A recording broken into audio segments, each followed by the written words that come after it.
നമസ്കാരം. വയനാട് മണ്ണിടിച്ചിൽ ദുരന്തമുണ്ടായപ്പോൾ ഉടൻ ദുരന്തഭൂമിയിലെത്താൻ പ്രതിപക്ഷ നേതാവ് പിണറായി വിജയൻ ഒട്ടും സമയമെടുത്തില്ല. തിരുവനന്തപുരത്തു നിന്നും മണ്ണും ചെളിയും നിറഞ്ഞ് കുഴമ്പ് രൂപത്തിലായ വയനാട് കണ്ണാടിയിലെത്തിയപ്പോൾ അദ്ദേഹം പ്രയാസപ്പെട്ടാണ് നടന്നത്. നടക്കുമ്പോൾ അദ്ദേഹം മുണ്ട് മടക്കി കുത്തി നടക്കുന്ന പിണറായിയെ അങ്ങനെ കേരളം കണ്ടിട്ടില്ല. മുഖ്യമന്ത്രി ആയിരിക്കുമ്പോൾ അദ്ദേഹത്തിന് മുണ്ട് മടക്കി കുത്തി പോകേണ്ട ആവശ്യവും വന്നില്ല.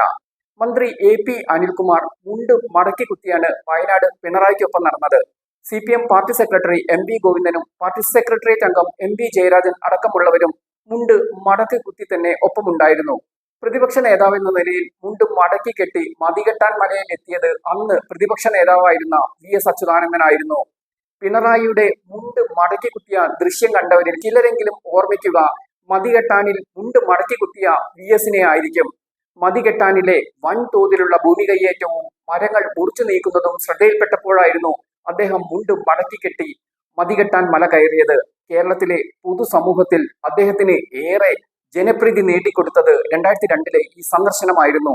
അന്ന് അധികാരത്തിലിരുന്ന ആന്റണി സർക്കാരിന് വലിയ തലവേദനയായിരുന്നു VSന്റെ ഈ സന്ദർശനം. അടുത്ത വർഷം തന്നെ ആന്റണി സർക്കാരിന് മതികെട്ടാൻ മല വനഭൂമി ദേശീയ ഉദ്യാനമായി പ്രഖ്യാപിക്കേണ്ടിയും വന്നു എന്നത് തന്നെ VSന്റെ ഈ മതികെട്ടാൻ സന്ദർശനം കാരണമായിരുന്നു. മുണ്ടും മടക്കി കുത്തി ഇത്തരം ജനകീയ പ്രശ്നങ്ങൾ ഏറ്റെടുത്തതോടെ കേരളത്തിലെ ഏറ്റവും ജനപ്രിയ നേതാവായി VS മാറി.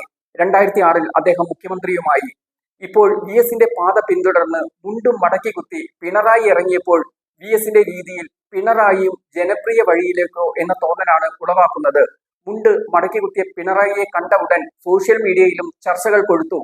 നടക്കാൻ പ്രയാസമുള്ളതുകൊണ്ട് മുഖ്യമന്ത്രിയായിരിക്കെ നവകേരള യാത്രയിൽ അദ്ദേഹവും മന്ത്രിമാരും സഞ്ചരിച്ച ബസ്സിൽ വരെ ലിഫ്റ്റ് സംവിധാനം ഏർപ്പെടുത്തിയിരുന്നു. അദ്ദേഹത്തിന് നടക്കാൻ പ്രയാസമുള്ളതിനാൽ നവകേരള യാത്രയ്ക്ക് ഉപയോഗിച്ച ബസ് കയറാൻ പല സ്കൂളുകളുടെയും മതിലുകൾ ഇടിച്ചതും വിവാദമായിരുന്നു. ഇതേ പിണറായിയാണ് നടക്കാൻ പോലും കഴിയാത്ത മണ്ണിൽ മുണ്ടും മടക്കി കുത്തി നടക്കുന്നത് എന്നൊക്കെയുള്ള കമന്റുകളും വന്നു. പിണറായിയുടെ കാലിൽ മുട്ടിന് താഴെ രക്തം കട്ട പിടിച്ച രീതിയിൽ അടയാളങ്ങൾ കണ്ടതും അദ്ദേഹം നടക്കുന്ന രീതിയുമൊക്കെ ചർച്ചയായി മാറി. എന്തായാലും കേരളം കാണാത്ത രീതിയിൽ മുണ്ട് മടക്കി കെട്ടിയ പിണറായി സോഷ്യൽ മീഡിയകളിൽ ചൂടൻ ചർച്ചയായിരിക്കുകയാണ്. കള്ളാടി മണ്ണിടിച്ചിൽ ദുരന്ത മേഖല സന്ദർശനത്തിന് ശേഷം അദ്ദേഹം മുഖ്യമന്ത്രി സതീഷിനെതിരെ ആഞ്ഞടിച്ച് സംസാരിക്കുകയും ചെയ്തു. പ്രതിപക്ഷ നേതാവായതോടെ സാധാരണക്കാരന്റെ രീതിയാണ് പിണറായി പിന്തുടരുന്നത്.